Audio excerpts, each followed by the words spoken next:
going to be like, I can't hear me anyway.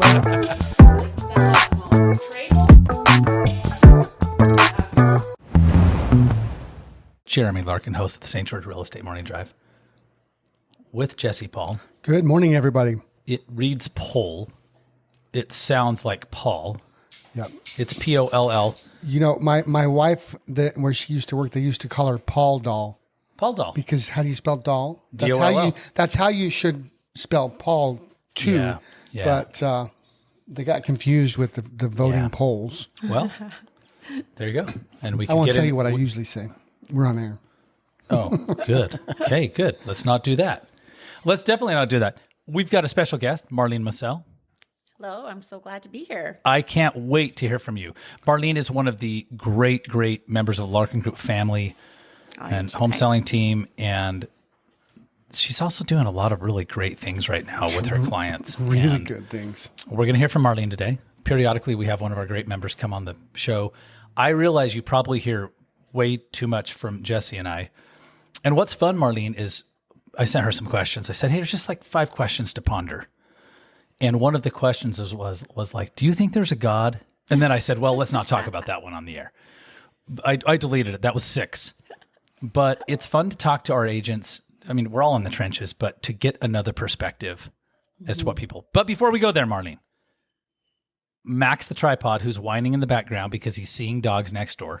Max is here. He's also a guest on the show, and he's crying because he sees friends across the street. There are a ton of dogs in this area. So we wake up. It's like a nuclear fallout of lightning and thunder at our house at like, I don't know, 3:30, 4:20. There's no sleeping. This is right downtown St. George, just west of the Dixie Rock. We get up. I take my phone, I put it on a time lapse in my window facing south. 5:34 a.m. At like 5:55, there was a strike that was so bright and the sound, it's literally like a missile had come through the house. And within 5 minutes, I'm like, what's that smell? And I look up, and coming through my kind of filtered blinds are police lights. I open up the front door, smoke, like literally the way it was wafting, just like goes straight in my front door. Oh. So there was a strike at a house at 458 North 100 West. But just beautiful mid-modern home, like very, very Was that the home, or was it the... It was a gigantic cypress tree. Okay, it looked like one of the bushes. Yeah, cypress tree is probably 50 feet tall for sure. Wow. I mean, like old growth.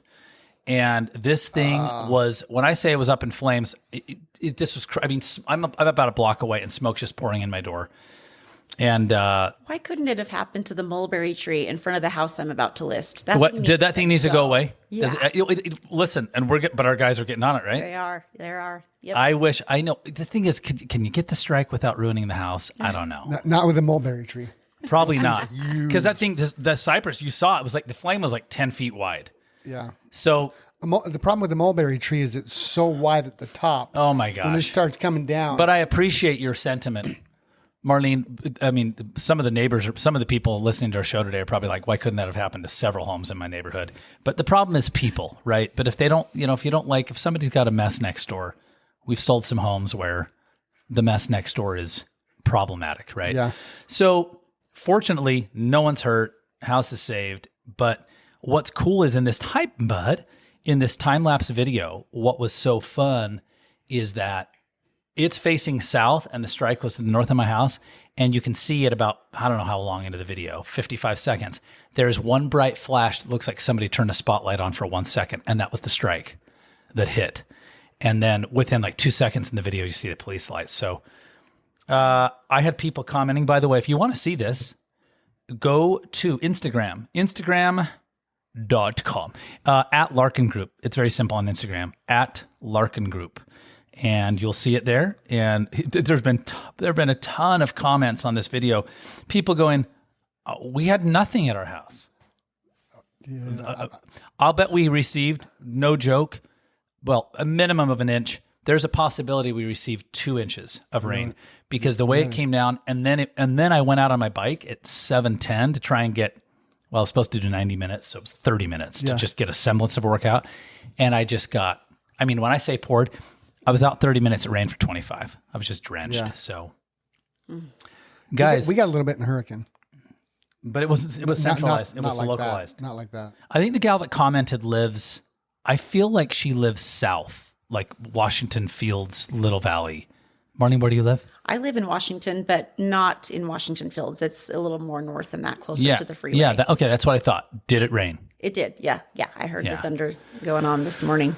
So, hey, we've had some rain, leaks in some homes. And the only reason I know it rained is because my dog was hiding under his bed. Oh, not because sure, it woke me up. Sure. As she should be. Little mistletoe, Missy. Okay. Little Miss was hiding. All right, let's talk about this. Let's get after it because, guys, here's the dealio.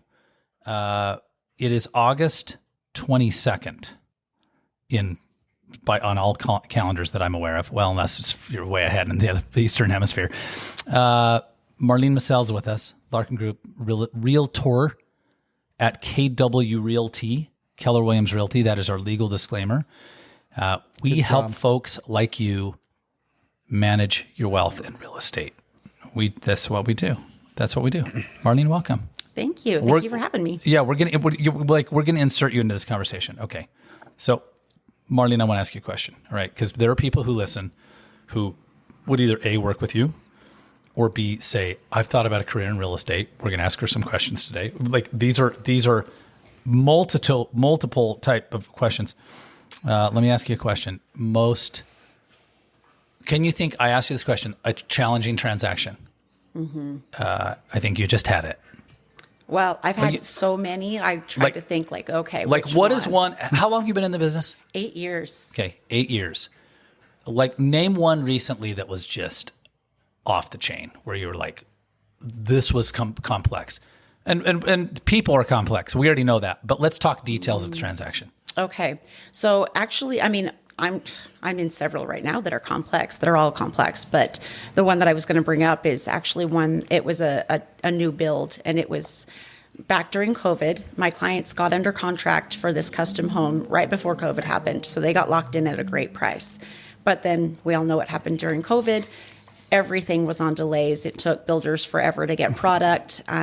They also they're building a home up on a hillside with views. And so there was a lot of excavation work and retaining walls that needed to be done. So the project took over 2 years and they were getting very frustrated. Ooh. Which was pretty normal during COVID. Yes. And interest rates, though, are creeping up during that 2 years. And they're freaking out, wondering that they're going to lose their good interest rate. By the time we finally get to lock in, they're not going to have a good interest rate anymore. So they're frustrated. They wanted to pull out. And I explained to them, no. We can't do this. I understand it's frustrating, but you have to look at the bigger picture. This house is exactly what you want, and you're getting it at the price. The builder didn't raise the price when all of the other charges went up. They got to stay at their pre-COVID price. And so they closed the end of 2022. It hasn't even been 2 years, and they have over $300,000 worth of equity. Good night. Okay, so this is fascinating to me. That's awesome. It goes sideways, but in the midst of going sideways, it ends up helping them. Mm-hmm. Max, what are you crying about? Guys, we have Max the Tripod on the show. You can actually find him at Max the Tripod. Either he's seeing dogs, Blake. Are there dogs? Uh-oh. Or he has to go to the bathroom. So I'm going to let Blake walk him to the cemetery. He'll just go with you, dude. Well, he's got this nice vest on. He has his thunder so vest sharp. on. He This wants is to too go funny. out and Blake show is a off in dog front guy. of his friends. Blake and Mal are with Blueform Media. This is such a fun. I actually like this. See, I like having the dog here because it just adds another element to the conversation. Blake and Mal are dog people. They've got phenomenal, awesome dogs. Yeah, Blitz and Zelda. And I used to play the Legend of Zelda on the Nintendo. That crap was awesome, So Blueform Media, if you guys are looking to get into like the podcasting game and you have something you want to say to the world, you should talk with these guys. They do a lot of things, but they're a media company. And we used to shoot at their house, and they like the highlight for me was the dogs. I was like, hey, Blake and Mal, where's the dogs? They were fun. Send me the dogs. Where's Blitz? So I can just get his face, So, all right, Marlene, this story is so fascinating to me because we did this building in it wasn't COVID, but it was we purchased and renovated this building over an 18-month period as interest rates are like Yeah. Right?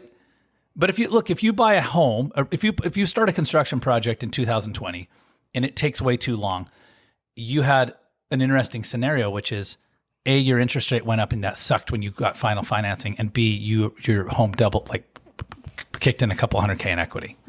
Yeah, it almost doubled. What is the conversation you're having with a client like that as they're losing their minds, though? They just have to remember the bigger picture and remember why they wanted to build this home in the first place and what it was going to mean for them and their family. So you just have to keep bringing them back to the reason that they wanted to move. And then also you have to remember too that you have to sympathize with them because they are feeling frustrated and they live in California. They're not here. They can't see what's taking so long. So I was every single week getting updates with the builder and taking pictures and send to them to keep them, so that they knew what was going on. But yeah, when you're living states away and you don't know what's happening, all you hear is more and more delays. Now this isn't going to be done on time, and this isn't going to be done on time, and we're still waiting for this, and we're still waiting for that. It's frustrating. Yeah, and they don't really know that that's happening to everybody. Yep. When you're in that situation, you think it's just you. Yeah. Yeah. Well, here's what I think is great. Marlene said something really important for realtors across the land. One of the things that happens with new construction is, especially if you go to like an Ents Homes or SNS Homes or, that kind of thing, we take the client often, and they're like, hey, just get out of the way. We're going to deal with the client now. And then there's no interaction with the client thereafter, right, Marlene? Nope. And the client's going, hey, what'd you get paid for? Yeah. So she said something important. I took pictures and would send them. Where was the client at? They lived in Pismo Beach, California.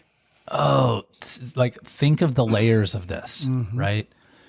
Realtors, you need to be sending updates. Even if you turned it over to freaking Ents Homes or Salisbury or D.R. Horton, go take photos. Listen, once every 2 weeks. There's actually another layer there that we're not even thinking about. What was happening during COVID in California? They were locked down. Yes. So there's an extra piece of intensity there. People were like literally trying to run away from that state. Yeah, because they were. It was like they were in prison. Their neighbors would tell on them if they tried to leave the home. The neighbors would report you if you left your house during COVID. So here they are. It was like the ultimate Karen situation. Sorry, and listen, sorry to everyone named Karen, because I know some great Karens. There's one that actually works for the city and feeds dogs like Max treats at Town Square. But anyway. So here they are, 2020, put a home under contract. So excited. We're going to get out of here. We're going to be free. 2 years later, when COVID's over, right now everybody's free. Yep. They finally get to move in. Yeah. Whoa. Yeah. Yeah, This is fascinating. Really hard. Let me ask you. Okay, I want to shift gears. Marlene, you closed the deal recently with Amber on our team, Yep. right? So Marlene Massell is working on. Who did you represent? Buyer or seller? I represented the seller. Okay, and Amber Wilkins, great agent on our team, represented the buyer. So this was kind of fascinating because you have two agents inside the Larkin group working on one transaction. That was ultimately helpful because, Jesse, do agents unnecessarily get adversarial with the other agent in transactions? Oh, yeah. Yeah, they do. Well, I represent the buyer and you represent the seller, so we have to hate each other. Well, I think people don't realize how many more people could actually win if they didn't do that. Exactly. So this was a complicated sale because my seller, Amber's buyer, needed to sell their home in California. So it was a contingent offer. My clients weren't too thrilled about accepting a contingent offer, but they did it. And then, so now we're dealing with three agents because we've got to deal with the California agent selling their home. Yeah. And he was a little bit more difficult to deal with. He didn't want to give any information. He felt like he was protecting his clients by not saying anything about what's going on. So that's leaving me and Amber in the dark. We don't know what's happening with the sale of their home. We don't know what any delays are caused from. He won't talk to us. Talk about getting in the way for your client. Wow. And yes, and the domino chain. So there was a lot of complexity, like give us maybe just a nutshell of what made this one so tricky. Beyond that, like, so then what ensues? You're waiting for the house to sell in California, right? Yep. And it's not getting any offers. We're waiting and waiting. And my client decided, okay, you know what? If we're going to wait, we needed to extend the contract. And my client said, well, if we're going to extend the contract, I want the buyer to give another $5,000 in earnest money and make all $10,000 of it non-refundable. So at this point, the sellers, or the buyers, Amber's sellers, are nervous because if they don't sell their home, they're going to lose $10,000. So they don't want to agree to that. Yet at the same time, they absolutely need this extension. So we're kind of in a back and forth for a week, trying to work together to figure out how are we going to make this work for both of our clients so they both feel comfortable and we can move forward. And after we finally came to an agreement, they got an offer. So everything was just fine anyways, but it was a rough week. Yeah, trying to this problem solve. This is so important. If I were interviewing a realtor today, a question I might ask, is how do you navigate negotiations with another agent on the other side while keeping good feelings and camaraderie and positivity in the deal without creating like an adversarial relationship? Because here's what people ask when they're interviewing you. Have you sold any homes in my neighborhood? What's your commission? See, you're missing out. Isn't that a great question, Jesse? Yeah. Hey, tell me, here's a better one. We do this when we interview staff. Marlene comes in to interview our team. Marlene, tell me, name the last really complex situation you had in your former job and how you handled it. That's a great interview question, right? Well, buyers and sellers should ask their realtor this. Yeah. Name the most complex transaction you ever had, and how did you navigate it? And by the way, how did you keep your client out of hysterics? But the problem is most buyers and sellers don't realize they're going to be in hysterics.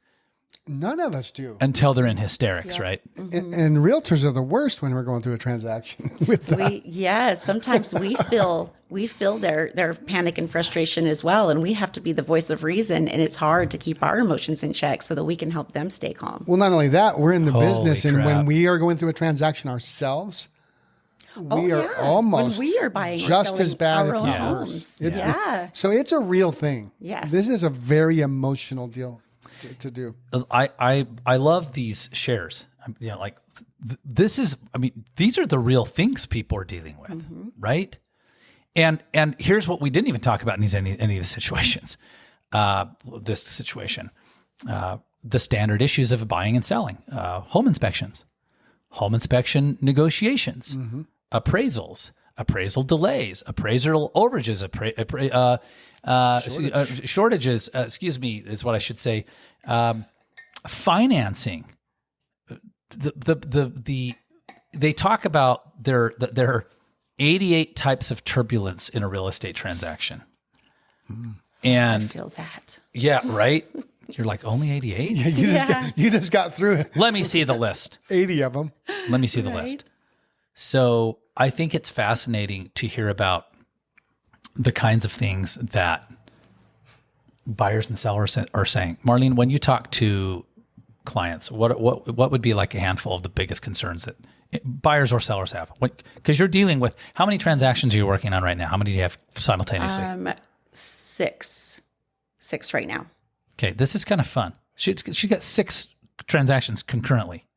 Okay, I want to give you guys a little context. In the last 12 months, 2/3 of realtors, licensed agents in Washington County didn't sell any real estate. Yeah, 0. I was talking to my friend true. Dan Rawls this morning. Dan Rawls.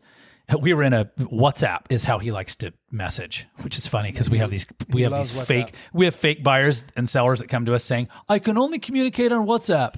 Yeah. Red flag. Yeah. I'm like, Dan, you're red flagging. So Dan and I are chatting and we were talking about the market. And I said, Dan, do you have any honest realtor friends? He lives in Draper. Then I said, when I mean honest, I don't mean honest with their clients. I mean honest about the state of affairs. And he said, you're so right. All realtors, the words he said, realtors always talk about how the market is great and that they're crushing it. Mm-hmm. They're not. 2/3 aren't even selling any real estate, Marlene. Yeah. What are some of the biggest concerns that buyers and sellers have just like right now that you're hearing? Repairs come up a lot, and that worries a lot of my sellers. There's always repairs that are going to come up, unexpected things, whether it's before we even list the home or whether it's while we're under contract and the buyer gets a home inspection.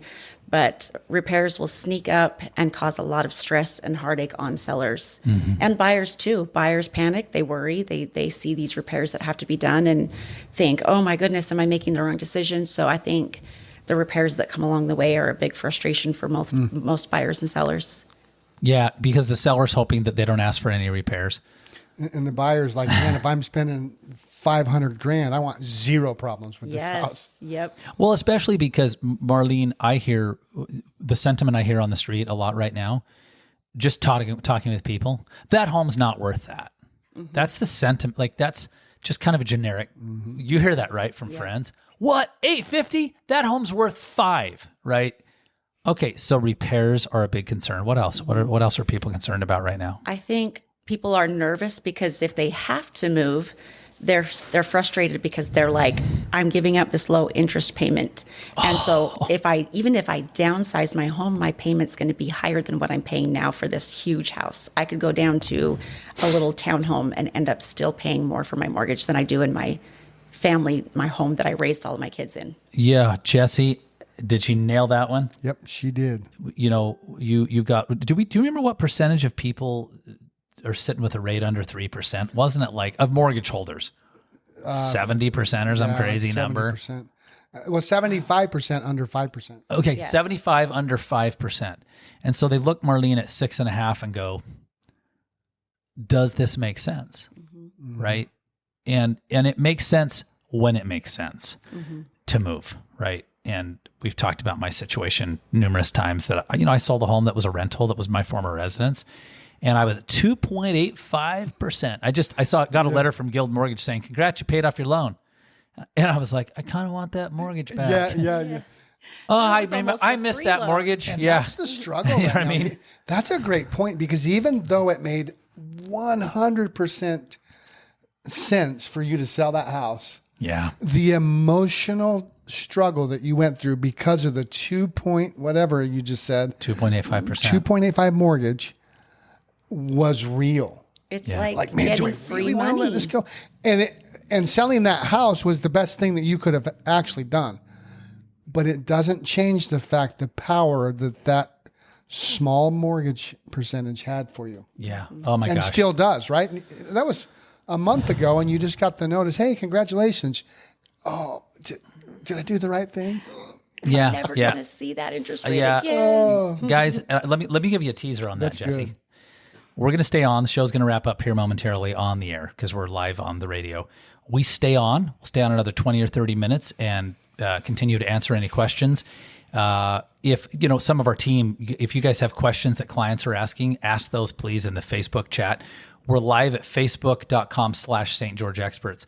But after the break, we're going to come back and talk about 3 reasons to move in a shifting market. And it doesn't mean there are 3 reasons that you should move. There are 3 reasons you might move. Marlene, just for fun, because I want to ask, it's a shameless plug, but why the Larkin Group? You could be a solo agent. You could be with another team. Why did you end up coming here? So we got 1 minute, give it in a nutshell. Okay. Really, I think in this industry, I learned really quickly that you have to wear a lot of hats and you're never going to be good at all of them. You absolutely need a team that's going to be able to support you in all of the areas of the business, or otherwise it's your clients that are going to suffer. I was on this team to begin with. And when I left, I noticed that I wasn't giving the same service to my clients that I had been when I was with the team. And it bothered me. I pride myself on good service. So that's one of the most important things. But another thing too is that it's hard to be self-employed and to wake up every day feeling unemployed and feeling like you only get to eat what you kill. And that's discouraging. And without a support group of other people fighting that same battle with you, it's really hard to do it alone. I love that answer. Not everybody gets to live with their business partner like these two, Blake and Mal with Blueform. Yeah, Marlene, that was beautiful. It was good. Thank you. Marlene Massell with the Larkin Group as we wrap up the radio portion. Jeremy Larkin, Jesse Paul. Guys, visit us at gostgeorge.com, GOSTgeorge.com, or Google the Larkin Group. We've got some cool tools on our website. Search the MLS. Check out your home's value, everything in real time. 30 seconds, right, Blake? It took you to get your home's value last week? 30 seconds while we were on the air. All right, guys, hang on with us. We're wrapping up. We're going to stay on Facebook Live. Thanks for There you having go. us. There you are. By the way, Blake, did the dog use the bathroom? Yeah. So that was the issue. We're going to let that one just disintegrate into the cemetery. You know, I thought he would. Someone's posterity won't be too happy. No, because I didn't send him with the bag, but I can go find it later. Yeah. It was enough in the bushes. It was it kind of in the bushes. Oh, good. Yeah, he will sometimes go on that strip on University Ave. That's actually where Jesse goes. Also, is in those same bushes. That third bush to the left, he loves it. Yeah. Something about men. We just always have to enjoy nature. There might have been a time. There might have been recently, since we're off of the radio now. I don't know, might have been using my backyard as a urinal, and I was telling Jen, who is the lady in my life. Yeah.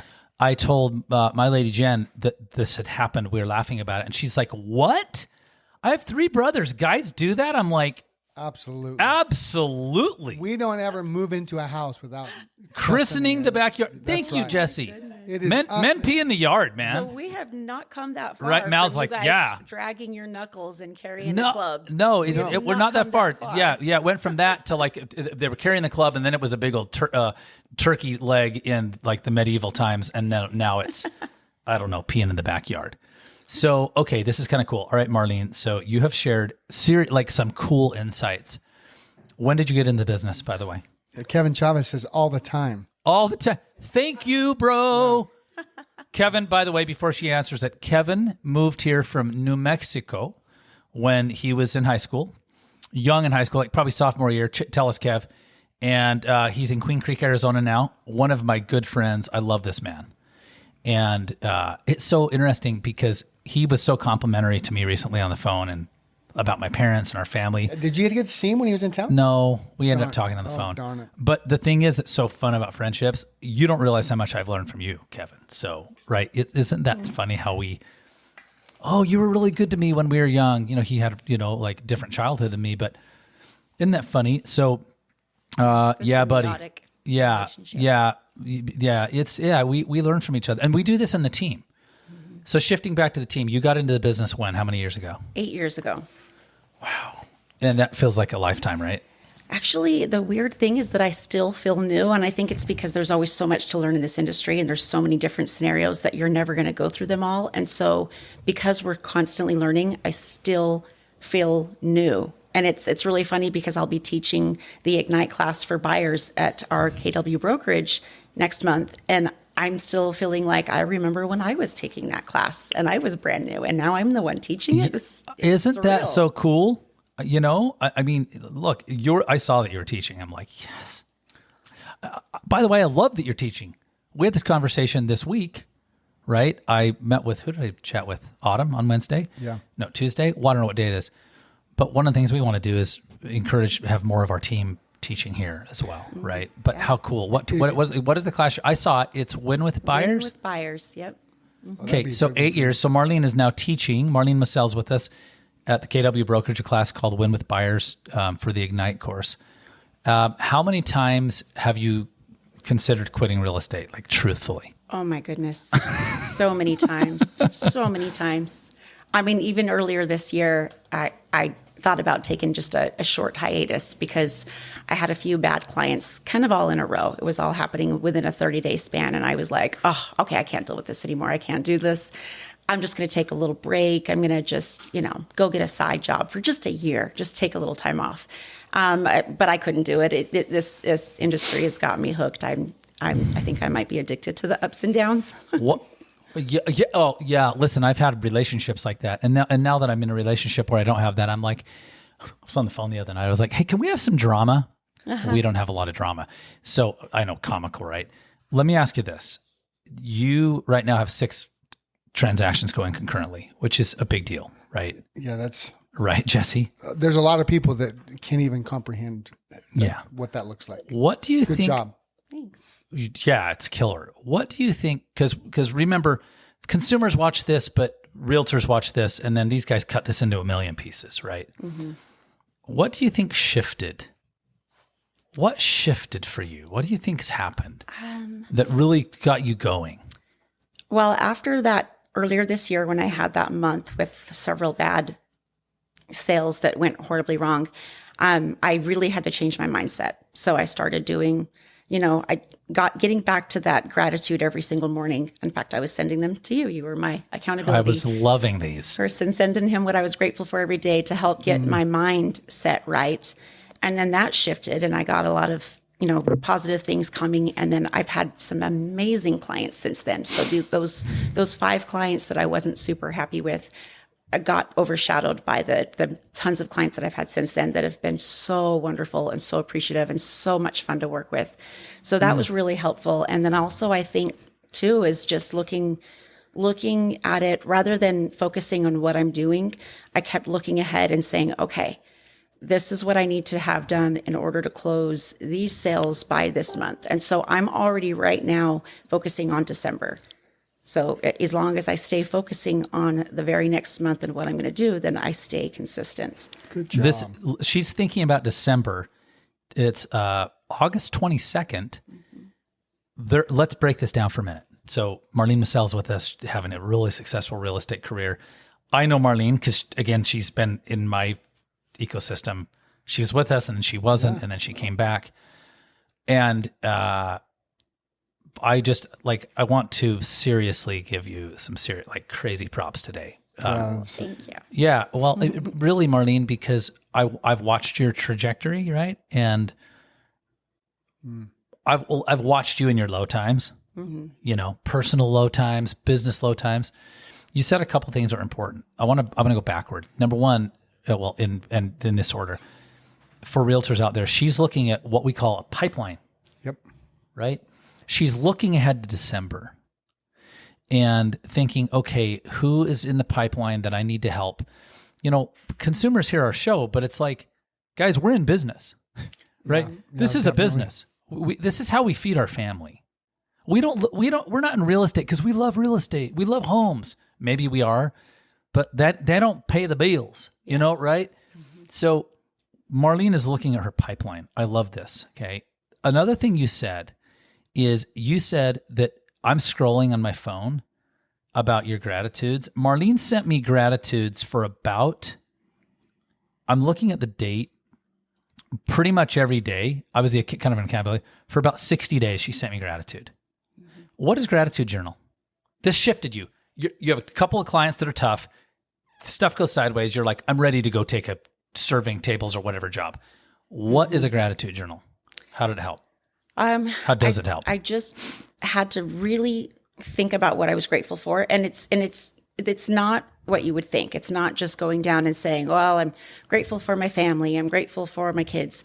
I'm grateful for all the things that people think I should be grateful for. Yes. Because if it doesn't, when you're writing it down or thinking about it, if it doesn't overwhelm you with giddy feelings of just joy and happiness, then it's not going to work for you. You can still be grateful for it. Of course, I'm still grateful for my family, my kids, and my health. But those are generic things to be grateful for. You have to really think about what gets you excited. And sometimes it can be something as stupid as the beat drop in the song that you're listening to in the car. Oh, yes, beat yes. drop just gave me chills. I'm grateful for music. When Nelly hits, it's got to give you the chills, or you're not really in gratitude. You have to be in gratitude. You loving this? That was Jesse's so a gratitude. good. Marlene, There are times when gratitude is really hard. Let's get to that. I won't share anything that's too personal, but a couple that are like personal enough just for the public to. You'll just have to trust me. That's fine. This was May 14th. She said, "I'm grateful for Levi's help." This is her husband. In the mornings with the kids, feeding our pets and unloading the dishwasher every single morning. Yeah, he does that every morning, like clockwork. Yeah. First of all, well done, Levi. And number two, do you hear the specificity of this? Yeah. This isn't like, oh, I'm grateful for my house. You can say that, right? Also, I meditated for 10 minutes in the sauna, right? Another day, she said, I'm grateful. I'm thankful for Megan and her friendship, love, and support. Very specific. She probably Megan's friend, right? Actually, she's my sister. Oh, she's your sister. But she is also my best she's friend. not writing this every day. Wrote a rote prayer, like I'm just by memory. That happened to be on May 15th, right? And then on May 16th, you did a gratitude dump, and she typed 50 items finding forgotten money in your pocket. Seriously, like That's good. Marlene, it's wild how often I forget to do this practice. And I was the guy that originally taught the team to do the practice. Here's Talk what's to this, funny. I just this morning, I wish I could find it again. It said, and this was about money, but I think this is about life. Life, money, happiness is spiritual. Ooh. Gratitude is spiritual. And the reason I say that is because when I'm really struggling, I'm not in a good spiritual place. And it's very difficult for me to find gratitude. Yep. But gratitude is the bridge back. Yep. Gratitude is a safety valve. The guy that helped me come into sobriety, I love this. Bob Orton, used to say, gratitude is my safety valve. Gratitude is the way to a better, more spiritual, more wealthy, more healthy life. Yes. How many years ago was that? Absolutely. By the way, that when Bob got you there, helped you get there? Probably 16 years ago. I'll be 20 years sober this next month. So 16 years ago is when I was really working with him a lot. Talk about something that stuck. And this guy's a And grateful guy. interestingly, this is interesting. When was most people know that I lived most of my life suicidal. When was my the gosh. last time I was suicidal? Come on the couch with us. About 10 years ago. So that's how powerful it is. Yes. This, So thank you for Dude, bringing this back. thank you for Marlene. sharing this. That was both good. of you. You know, it's interesting. Jesse's been, Max. Marlene, this is where it's so important that you share this stuff. You know, Jesse's been cautious about sharing his story. Because first of all, you have to overcome your own shame about your story. Yeah, my story goes pretty deep, right? It's not like I was Mr. Rogers. Yeah. And here's the And so fascinating. there has been a lot of shame in my life. And here's the fascinating part. People need these stories because we tell this thing where we're like, well, this seems kind of lame, or I feel really embarrassed. And what you don't realize is someone out there is like, oh my gosh, I needed to hear that. So Yes. I needed to hear Jesse say this. I needed to hear Marlene. There's a realtor right now who's going to watch this and go, wait a minute, she turned her business around with gratitude. Actually, Marlene, I think you did. I agree. I think so. I was sharing with another real estate agent a few months ago, and Don't stop. I've been You struggling. don't need to send it to me, but don't stop writing. Yep. I was sharing a couple months ago. A good friend of mine called me, and she was going through a really struggling time. And I said, "Okay, stop everything you're doing and make 5 phone calls to past clients, and just be grateful Yep. that they were in your life, Yep. or your friends or your family. Just start." And the reason it's an action is because action really it cements it, right? It is. It's different than just writing down, I'm grateful for Megan, as opposed to calling Megan her and telling telling her her, exactly "Man, why I'm grateful for her. By the Those feelings are going to get By so the much stronger. 5th phone call, whatever it was that was dragging you down is gone. You almost don't even remember it. And it snaps you back into a really good place. So yesterday I was sharing and she said, hey, by the way, a couple months ago, you told me this. Why don't you stop everything you're doing and go do that? Uh-huh. That's the power of vulnerability and being honest about this stuff. Yeah. So, and I'm saying that because I really appreciate you being vulnerable, Marlene, and coming on here and talking about how rough it was earlier this year when you were thinking about quitting. Yeah, This is a hard business. it is. It's like Jeremy always says, it's the loneliest business. It's the loneliest people business. Loneliest people business, and it's Ever. the hardest easy business. And Those so are my 2 phrases. I really, it's powerful that you're willing to share that. Thank you. Marlene's one of the most vulnerable, honest, loving people I've ever met. My wife even says you're the most loving person go. she's Oh. ever met. I love love this. your wife too. I love this. I really love this. So for people out there who are wondering, okay, well, how does Marlene manage her business? What are the tools that you use? I mean, they're the tools we use, but like, how do you manage your business? How do you manage your follow-up and respond to leads? And like, what tools do you use? Oh, she's a good person to learn that from, Well, too. I don't know always, but My database really is that's what it is. I just have to come in and work my database. Which is what? What is the system you We use? use Brevity, and it will. Brevity is one of many, but it's incredible. I need to be reminded of all of the people that I need to follow up with and the things that I have to do.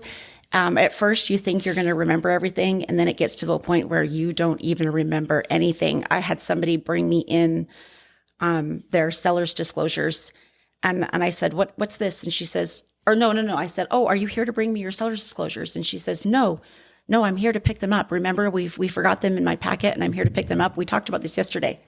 Didn't remember that. I speak to so many people every single day. I had no memory of that. So without my system to tell me every single day to call this person, to remember to do this thing for that person, remind them about this, I have to live by that every single day, or else I will just forget about it all. Yeah. And you do a good job with that. Like, unbelievable job with that. Yeah. I mean, some of us are, the nature of human beings is to be less or more structured, meaning we fall in in a range, right? Mm-hmm. You actually really do well with that piece specifically, right? So you use Brevity. Yep. You log into Brevity daily. Yeah. Many times daily, right? Yeah. Okay. What do you use it for? List off all the things you use Brevity for. Oh my goodness. To make phone calls to people. When you say to make phone calls, do you because I'm getting granular here, meaning do you use a dialer? I do. Yep. I will go ahead and just sort out everybody who I need to call for that day and put in filters. Who do I need to call today? And then just throw them all in a dialer and just one by one. And the dials for you. Yep. So and I can hurry and pop up each one and remember why I'm calling each one, because they're all different reasons. Some of them might be, following up about something we discussed last week, or did you get the email that I sent you about this place? Or it might be to call them back with information that I was looking for them, 2 days ago or something. So they're all different. So you got to be quick to every single next dial is a whole different conversation. You might be trying to track down a lead that's trying to buy and try to get them further along in their pipeline, or the very next call after that could be somebody that you've already had several discussions with that you're just following up with more information for them. So you're changing your thought process every 3 minutes. Next call, totally different thought process. I want to give it a perfect example. You go into your dialer, she loads it up in Brevity, and we'll come back to all the things you use Brevity for. You pull it up and it goes like this. Dial 1, it's Mary. I'm just saying the name Mary on my screen. It's Mary that you talked to. Last time you chatted with her was 3 months ago, and she's moving here from Oregon, but she isn't really sure whether St. George is a city. The next dial. It's Peter, and Peter owns a townhome in Middleton, and he's came through our home valuation website a year ago, and now he's getting closer.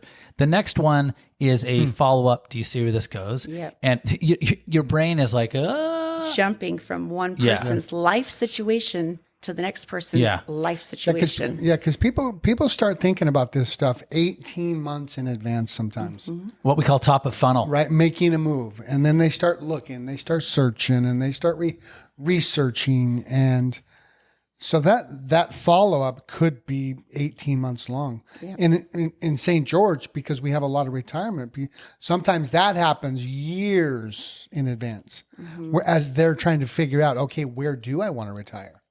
Yeah. Where is the best place? And for realtors, we call it top of funnel. Your internet lead is typically top of funnel, meaning the top of the funnel is wide, right, Marlene? We talked about this. And the bottom is where people come out that are actually doing something. Yeah. Yep. And we follow a rule that Sharan Srivatsa, he's a really great guy. He's one of the best brains in real estate right now. He's actually the founder, owner of a company called Real Broker, technically a competitor, but I don't even see it that way. We call it the 10-10-80 rule. 10% of your clients will be ready to go now. 10% will never do anything of your prospects, and 80% need more time or information. Well, so when you think about top of funnel, that means of 100 people that come in the top, only 10 of the top of the funnel are ready to do something now. And by the way, they might be talking to 10 agents. Yeah. They might just be using a website, but working. I mean, only 10%, right? Mm-hmm. So this follow-up matters, doesn't it? What's the longest you've followed up with a client before they actually transacted? Ooh. At least guess. Probably 4 years, I want to say. It was somebody that came into an open house. I started to follow up with them. We had a great conversation at the open house because they were getting pulled over and they got a ticket right in front of my open house. So anyway, they were actually coming to the open house. Excuse They me. didn't just land Sorry about there. the ticket. Were you thinking of buying or selling? Okay, keep going. So we kind of had a good laugh about that, and we had this great conversation. And then I never heard from them. I followed up with them. I started sending them monthly postcards. They lived in Montana at the time, and called every quarter, left voicemails, never got a call back. Several times thought, should I just give up on these people?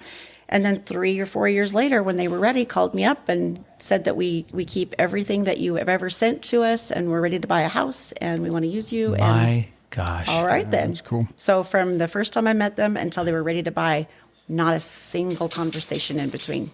But you kept following up. I just kept calling them anyway. Man, this is a lesson right here for people in sales. Not a single conversation in 4 years. They just but I weren't think ready. they forgot about me. It wasn't on their mind. And that's pretty normal. Guys, look, I've signed up. I sign up as a guy who runs a real estate company. I sign up for some sort of free something. This is no joke, 2 to 3 times per week on Instagram right now. Yeah. I start getting the auto text and the emails. I ignore them until I'm ready. Yep. And Right? we all do that. I mean, but I signed up because I wanted to get in the queue. Okay, so you use Brevity for auto dialing, so you can mass dial. You said you use it for tasks, reminders. Yep. I send them monthly market reports to give all of my clients. What does that past look like? clients, If you or sent leads. if you sent me a market report, It'll tell you what sales activity is happening in your neighborhood, and it'll tell you how many homes have sold in your subdivision recently and how many are currently under contract, what the average sales price of those homes were, how many days they were on the market on average, and it'll give you a value of your home. And then it will also give you some ideas and say, you have this much equity in your home that you could pull out to remodel, or you could pull out and buy an investment property, or It's you could so upgrade. dope. It'll give you Here's what's ideas fun. of what to do with that. right now. So I mean, if you are a member of our team, that's cool. Brevity is free to you, and the market report is a tool you can put every single client, every person you know on. You also send out listings, right? Listing alerts. I got an alert this morning, Marlene, while we were sitting here, guys. The alert said this, guys. This alert said, Linda, please. Okay. Linda has viewed a property 3 times. Reach out and see if they want to schedule a showing. Last night, that was 32 minutes ago. Last night at 9:23 p.m., Lorisol, that's an interesting name, has returned to your website after 30 days. Check their activity. Kelly has returned to your website after 30 days. Check their activity. Another Linda and Leon, past clients of ours, have returned to your website after 30 days. Are these sick tools or what? Right? Realtors need this. Yeah. Do you know what I tell our team? And this includes our operations team. I always tell them, you're not smart enough. With a pause. None of us are. And the pause, because it gets your attention, to remember to call the people. Yep. Max, stop crying, buddy. He sees not only dogs that, walk by without- now. You've already had your potty break. Yeah, you've had your potty break. But you're not smart. Guys, you just have too much input to remember all this stuff. Yeah. Oh, yeah. Oh my gosh, it's pretty sweet. Look, Jesse, as we wrap up today, we're talking about real estate careers. This is a hard business. Yeah, it is. Hardest easy business, loneliest people business. It can be a taxing business. I can't tell you how many times I've wanted to quit. I haven't wanted to quit for at least 36 hours. You know, it's just And like, man, that's the funny part is that's actually not terribly sarcastic. You know what I'm saying? So, but it's hard, right? It can be really hard. Yeah. And I think that realtors have to remember, the media has had quite a heyday right now with all the commissions lawsuits and you have people go in, I'm never using an agent again. Cool. You never had to use an agent before. I'm never paying an agent again. You actually never had to pay one before. Yeah. I'm never going to pay a buyer's agent. Perfect. You actually never had to pay one before. Now, the insinuation for sure was made by the industry that they had to, right? And guys, if you haven't seen our videos on this topic, visit youtube.com/Go St. George TV. Look up the Larkin Group on YouTube. I have a actually a 7-minute video explaining how we got here, why the lawsuit happened, what the outcomes were, and what it means for buyers and sellers. But it's really, really good. yeah, thank you. It hits the nail on the head. Yeah, perfectly. Without trying to like spin anything, right? Like, guys, here's how it is, right? And so I think realtors have to remember that even though the loudest voices are the ones like we remember and hear the loudest voices, but the reality is that all the clients we work with, the great clients that you had that kind of pulled you back from the edge, those people want our help. They need our help. We have a purchase contract right now that's 6 pages. Somebody said is bleeding into 7, depending on which format we use it. Yeah. We have a purchase contract that's 6 pages. You have a property condition disclosure that you have to fill out as a seller and review as a buyer that's 18 pages long. Yep. Okay, so if you only had that in the contract, you're 24 pages deep in real estate jargon. And the tough part about the contract is if a few of those sections are very confusing. They're you check confusing the for wrong us. box, you just cost yourself $10,000 Yep. if that falls apart. Yeah, holy crap. Literally, and it's confusing because it reads like you should check the box, or Yeah, if you're not double- really careful about what you just Like read. double negatives. Tell us what you don't not want to do. Yeah. You're like, wait, what did you just say? And so it reads if that way, you- right? If Like, you what end did up he say? canceling, no matter when, you just cost yourself whatever that number is you put in that box. Yeah, guys, it's hard. It's like there's a lot for a consumer. There's a lot for a realtor. And Marlene, to what you said earlier, when we asked Marlene, if you just picked us up now, we asked, hey, why the Larkin group? And, just kind of parroting like, you saw the tool, you were here and we use all these tools to serve our clients. And then you left and you're like, crap, my tool bag's empty. Yep. And then you came back and realized that the camaraderie of having support and being able to ask someone for help is pretty priceless, right? Well, not only is she a person to say that, she was actually on other teams as She well joined another team. Yeah.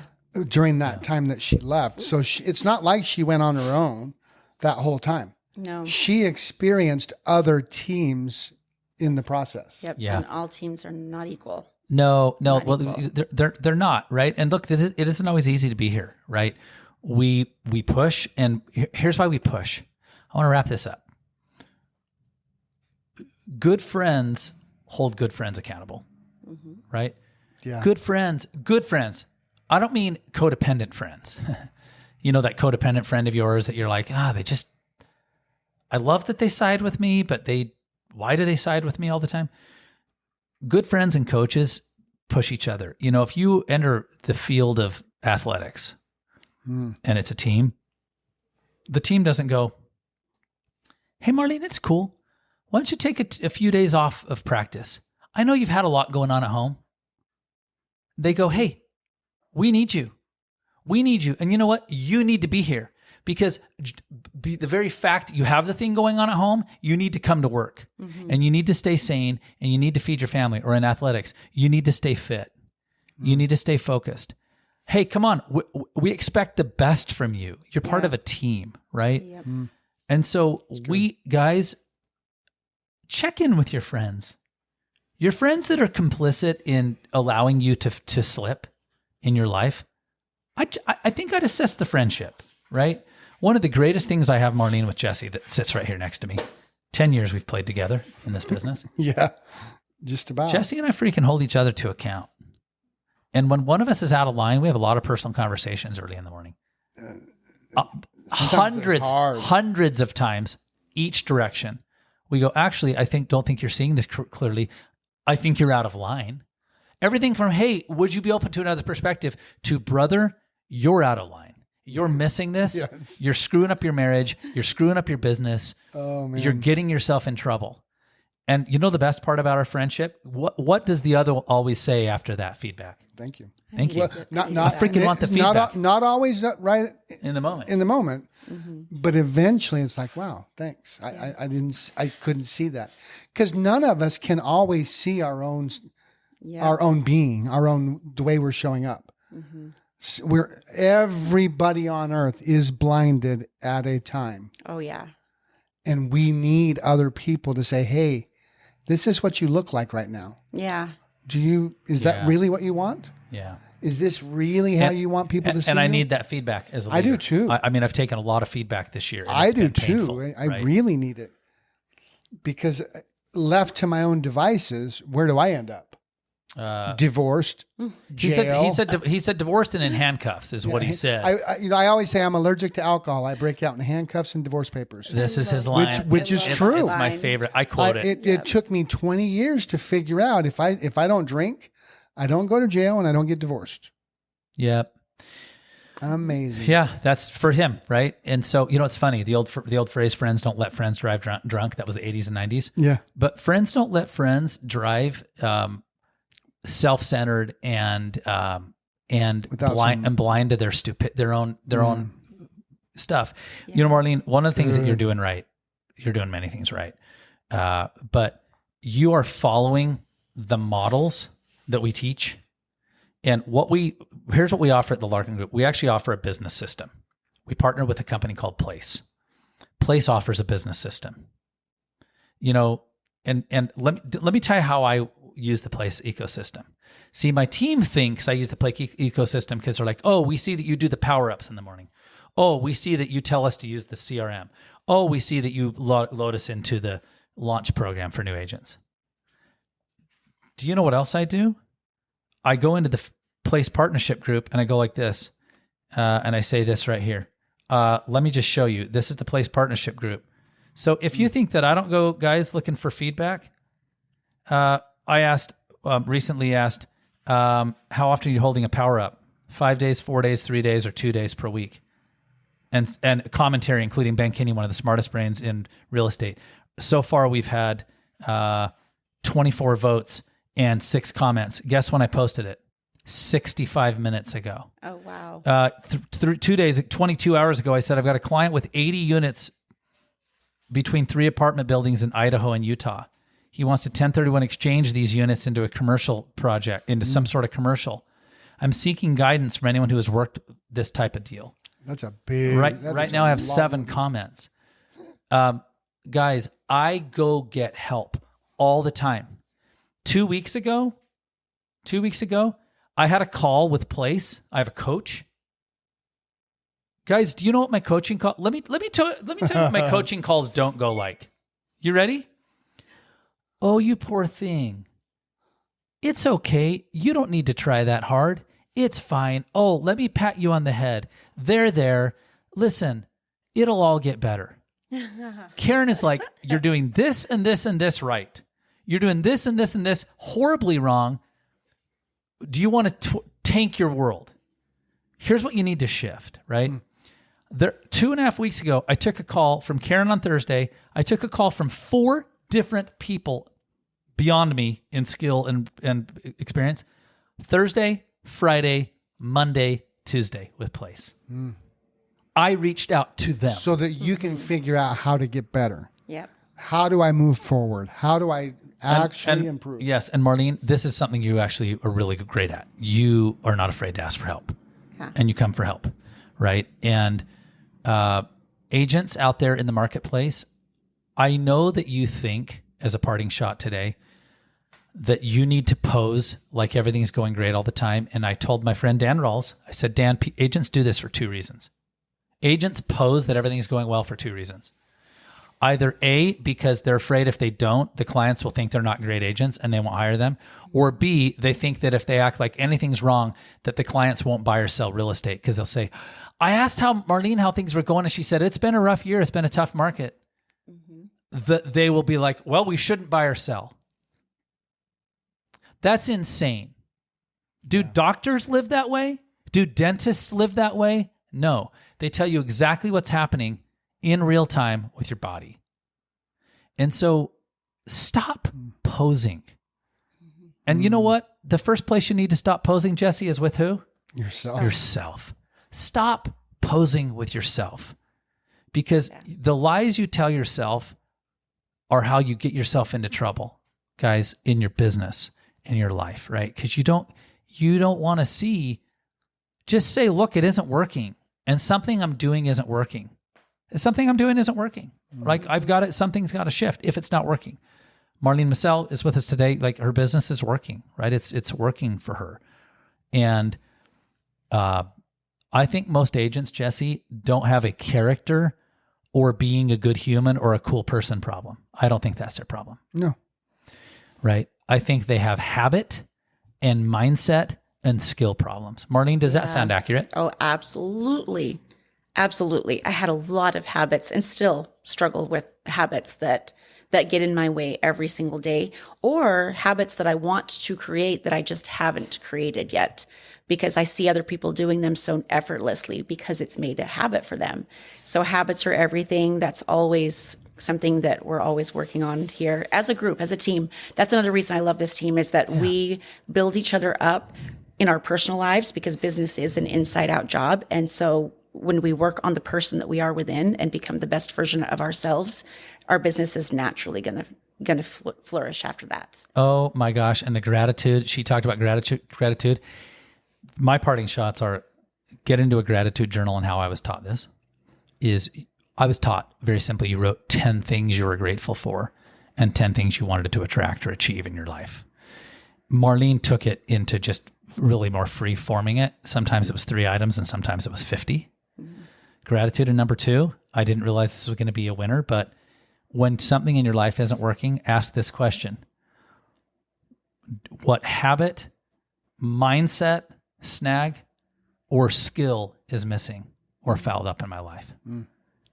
One of those things, guys, unless you're in an abusive relationship, by the way, personally, but like you're in a marriage and people are like, whatever. What habit is out of whack? What piece of my mindset's out of whack, or what skill am I lacking? Mm-hmm. I now have to go write that down and do that myself and figure out where I can step up as a leader, where I can step up as a father, a husband, Yes. Jesse, any parting shots? What's your parting shot? I just want to thank Marlene for giving me a very specific lesson in getting a lot more granular with the gratitude. Finding something that really moves me versus searching for a thing that I'm grateful for. Yes. What am I actually grateful for? And it doesn't always have to be this great, giddy, bubbly feeling. No, but it could be as stupid as I thought about this one day. I stopped. There was a pedestrian coming to walk. And so, of course, I pulled over to stop and let them cross the road. And they kind of give you that nod, and then shrug their shoulders and sort of pick up their pace really quick as they walk on by to walk quickly because they're appreciative of you stopping I love for them. this because that's what I do. Yes. Don't we all want to be that courteous person? And when they were courteous back, I felt like I was being courteous to stop for them. They were being courteous to hurry up. And that made me happy. I was like, cool dude, thumbs up, give him a thumbs Reciprocity. up. Yes. And how that makes me grateful. And okay, I thank you for sharing that. I'm looking at my bag.